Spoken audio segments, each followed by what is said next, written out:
Hello student, welcome back to my channel S K classes तेलु। आज हम इस वीडियो में इलेक्ट्रिसिटी यानी विद्युत के बारे में बात करेंगे। तो चलिए आइए जानते हैं कि इलेक्ट्रिसिटी क्या होता है। Electricity is an important sources of energy. Electricity क्या है? यह एनर्जी का एक इम्पॉर्टेंट सोर्सेज है, यानी कि एनर्जी का यह क्या है, मुख्य स्रोत है। और इसका it is used in our home, industry and in transport. और इस इलेक्ट्रिसिटी का यूज जो है सो अभी के समय में हम लोग क्या अपने घरों में, इंडस्ट्री में, ट्रांसपोर्ट में, यानी हर जगह अभी जो है सो इलेक्ट्रिसिटी का यूज हो गया है। बट एक्चुअली में इलेक्ट्रिसिटी अगर हम पढ़ना चाहेंगे तो इलेक्ट्रिसिटी है क्या? तो इलेक्ट्रिसिटी जो है सो हम लोग जानेंगे कि इलेक्ट्रिसिटी स्टडी ऑफ चार्ज, यानी कि इलेक्ट्रिसिटी का मतलब क्या हो गया? Study of charge. चार्ज के बारे में अध्ययन करना ही क्या कहलाता है? इलेक्ट्रिसिटी कहलाता है। यानी study of charge is called electricity. या फिर हम इसको क्या बोल सकते हैं कि the branch of physics that deal with the study of charges, यानी कि फिजिक्स का वह ब्रांच जिसमें इलेक्ट्रिसिटी के बारे में अध्ययन किया जाता हो, इलेक्ट्रिसिटी नहीं, यानी चार्ज के बारे में अध्ययन किया जाता हो, उसे हम क्या कहेंगे? इलेक्ट्रिसिटी कहेंगे। अब यहाँ पे बात आती है कि चार्ज क्या है, चार्ज आखिर है क्या? तो चार्ज क्या है? इलेक्ट्रिक चार्ज का मतलब होता है विद्युत आवेश। तो विद्युत आवेश क्या है? Electric charge is a property of the matter by which it attract और repel other charges. Electric charge क्या है कि मैटर का जो है सो एक प्रॉपर्टी है। मैटर का प्रॉपर्टी, वह प्रॉपर्टी जो क्या करे, किसी चार्ज को, यानी कि वह अट्रैक्ट करे या रिपेल करे। या तो वह क्या करेगा? रिपेल करेगा या फिर अट्रैक्ट करेगा। इसी प्रॉपर्टी को, मैटर की इसी प्रॉपर्टी को हम क्या कहेंगे? चार्ज कहेंगे। चार्ज जो है सो कितने होते हैं, यानी कि विद्युत जो है सो आवेश। देखिए क्या है विद्युत आवेश? तो विद्युत आवेश पदार्थ का एक गुण है जिसके द्वारा वह अन्य आवेश को आकर्षित या प्रतिकर्षित करता है। यानी कि पदार्थ का वह गुण जिसके द्वारा क्या होता है कि वह अन्य आवेश को या तो वह आकर्षित कर लेगा या फिर उसको प्रतिकर्षित कर देगा, यानी कि अट्रैक्ट कर लेगा या फिर रिपेल करेगा। चार्ज के बारे में अगर देखा जाए, यानी कि यह टाइप्स ऑफ चार्जेस, तो चार्ज जो है सो दो तरह के होते हैं। Charge is a two type, एक पॉजिटिव चार्ज होता है और एक नेगेटिव चार्ज होता है। आवेश के दो प्रकार हैं, अगर हिंदी में देखा जाए तो आवेश को के दो प्रकार हैं, धनात्मक आवेश और ऋणात्मक आवेश। अब यहाँ पे बात आती है कि इलेक्ट्रिसिटी जो है, इसके जो है सो दो सब ब्रांचेज हैं, एक स्टैटिक इलेक्ट्रिसिटी और दूसरा है करंट इलेक्ट्रिसिटी।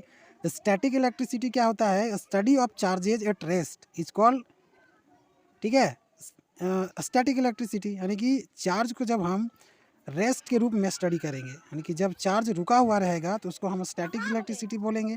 और इट इज़ ऑल्सो कॉल्ड, इसे हम क्या कहेंगे? इलेक्ट्रोस्टैटिक कहेंगे। जब हम हायर क्लास में जाएंगे तो उसे हम इलेक्ट्रोस्टैटिक के रूप में स्टडी करेंगे। स्टैटिक चार्जेस का अगर हम एग्जांपल देखा जाए स्टैटिक इलेक्ट्रिसिटी का, तो जैसे हम कंघी को जो है सो, यानी कंघी करते हैं अपने बालों में, तो वहाँ पे क्या होता है कि जो है सो हम कॉम जो है सो चार्ज हो जाता है, यानी कि बाल से, जो हमारा बाल और कंघी है उसके बीच में फ्रिक्शन फोर्स जनरेट होता है, यानी कि फ्रिक्शन होता है, घर्षण। तो उसमें क्या होता है कि चार्ज जो है सो ट्रांसफ़र हो जाता है कंघी में बाल से। अब वह चार्ज कंघी में ट्रांसफ़र हो गया। अब जब उस कॉम को हम लेके जाते हैं कागज़ के टुकड़े के सामने या पेपर के कोई टुकड़े के सामने, तो वह क्या होता है? अट्रैक्ट करने लगता है उसको। तो यह क्या हो गया? स्टैटिक इलेक्ट्रिसिटी का एग्जाम्पल हो गया।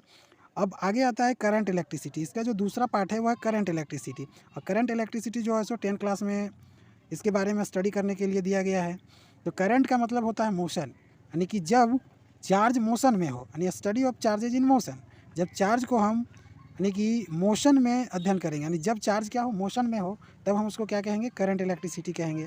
जैसे सर्किट में क्या होता है कि जैसे ही हम बैटरी से उसको कनेक्ट करते हैं, वहाँ पे क्या होता है? इलेक्ट्रॉन फ्लो होना स्टार्ट होता है। और जैसे ही इलेक्ट्रॉन फ्लो होना स्टार्ट होता है, वहाँ चार्जेस भी क्या होता है? फ्लो होना स्टार्ट होता है। और चार्ज फ्लो होना स्टार्ट हुआ, इसका मतलब क्या हुआ? वहाँ इलेक्ट्रिसिटी जनरेट हो गया। अभी हम क्या देखें कि चार्ज जो है सो दो प्रकार के होता है, पॉजिटिव चार्ज और नेगेटिव चार्ज।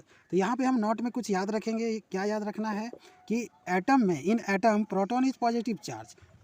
एटम में क्या होता है कि प्रोटॉन जो होता है पॉजिटिव चार्ज होता है और इलेक्ट्रॉन जो है सो नेगेटिव चार्ज होता है, ठीक है। यानी कि किसी भी एटम के अंदर क्या होता है?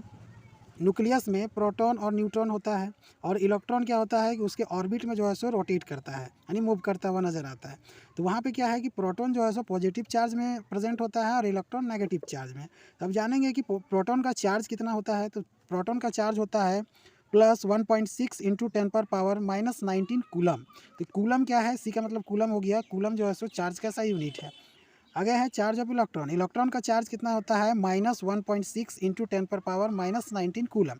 देखिए दोनों का वैल्यू सेम होता है, बट यहाँ पर साइन का डिफरेंस है कि प्रोटॉन पॉजिटिव होता है और इलेक्ट्रॉन नेगेटिव होता है, बट वैल्यू क्या होता है? दोनों का इक्वल होता है। तो यहाँ पे हम क्या है कि प्रोटॉन क्या बोल सकते हैं, positive charge is called cation, यानी कि जो पॉजिटिव चार्ज है उसको हम कैटायन कहते हैं और नेगेटिव चार्ज को एनायन कहते हैं। आगे हम बात करेंगे यूनिट ऑफ चार्ज के बारे में। चार्ज का यूनिट क्या होता है, तो Desai unit of charge is coulomb, उसको हम सी से डिनोट करते हैं। और यह किनके नाम पे रखा गया है, तो इनका नाम है फ्रेंच फिजिक्स चार्ल एगुस्टिन। तो यह चार्ज का यूनिट रखा गया है चार्ल्स अगस्टिन डी कूलम के नाम पे चार्ज का ऐसा यूनिट रखा गया है। तो एक कूलम इज इक्वल टू, एक कूलम चार्ज जो है सो यानी कि एक कूलम कितने के बराबर होता है, तो 6.25 इंटू 10⁻18 इलेक्ट्रॉन के बराबर होता है। एक कूलम चार्ज किसके बराबर होता है, 6.25 इंटू 10⁻18 इलेक्ट्रॉन। कूलम जो है सो बिग यूनिट है चार्ज का, यानी कि बड़ा यूनिट है। In electrical engineering it is also common to use the ampere hour. अगर हम इंजीनियरिंग का बात करेंगे इलेक्ट्रिकल इंजीनियर में, तो वहाँ पे जो है सो इसका यूज एम्पियर आवर में किया जाता है। चार्ज क्या है, एक स्केलर क्वांटिटी है। According to flow of electric the substance divided into two category, conductor and insulator. अगर हम देखें कि फ्लो ऑफ चार्ज के अनुसार सबस्टेंस को दो भाग में बांटा गया है। तो क्या है, पहला है कंडक्टर और दूसरा है इंसुलेटर। तो कंडक्टर क्या होता है कि दो substance through which electric charges can flow are called conductor, यानी कि वैसा सबस्टेंस जिसमें इलेक्ट्रिक चार्ज क्या हो, फ्लो हो, आसानी से फ्लो हो जाए, उसे हम कंडक्टर कहेंगे। But the flow of charge is called electricity. But आगे अभी हम लोग पीछे क्या पढ़े कि फ्लो ऑफ चार्ज को हम क्या कहेंगे, इलेक्ट्रिसिटी कहेंगे। इसलिए हम क्या कह सकते हैं, so we can also say that, हम कह सकते हैं कि दो substance through which electricity can flow are called conductor, यानी कि वैसा सबस्टेंस जिसमें क्या हो, इलेक्ट्रिसिटी यानी कि इलेक्ट्रिक करंट जो है सो पास हो जाए, आसानी से पास हो जाए, यानी कि उसमें फ्लो करने लगे, उसे हम क्या कहेंगे, कंडक्टर कहेंगे। जैसे ऑल द मेटल्स, जितने भी मेटल हैं, जैसे सिल्वर, कॉपर, एल्युमिनियम, ठीक है, तो ये सब क्या है, कंडक्टर है। इसमें से क्या होता है कि इलेक्ट्रिक करंट जो है सो आसानी से पास हो जाता है। आगे हम बात करेंगे इंसुलेटर का। तो इंसुलेटर क्या होता है, दो substance through which electric charges can not flow, यानी कि वैसा सबस्टेंस जिससे क्या हो, इलेक्ट्रिक चार्ज जो है सो फ्लो ना करे, तो उसे हम क्या कहेंगे, इंसुलेटर कहेंगे। अगले दूसरे वर्ड में हम इसे क्या कह सकते हैं कि दो substance through which electric city can not flow, यानी कि जिसमें इलेक्ट्रिसिटी फ्लो ना करे, उसे हम क्या कहेंगे, इंसुलेटर, यानी कि जिस सबस्टेंस में क्या हो, इलेक्ट्रिसिटी फ्लो ना करे। जैसे रबर में क्या होगा, इलेक्ट्रिसिटी फ्लो नहीं करेगा, ठीक है। रबर हो गया, प्लास्टिक हो गया, पेपर हो गया, ड्राई वुड हो गया, ग्लास हो गया, सब क्या है, इंसुलेटर का एग्जाम्पल है। तो हमने जो है सो इस वीडियो में इलेक्ट्रिसिटी क्या होता है, इलेक्ट्रिक चार्जेज क्या होता है और कंडक्टर इंसुलेटर क्या होता है, इसके बारे में डिस्कस किए हैं। अगर वीडियो अच्छी लगे तो चैनल को लाइक करें, सब्सक्राइब करें। जय हिंद।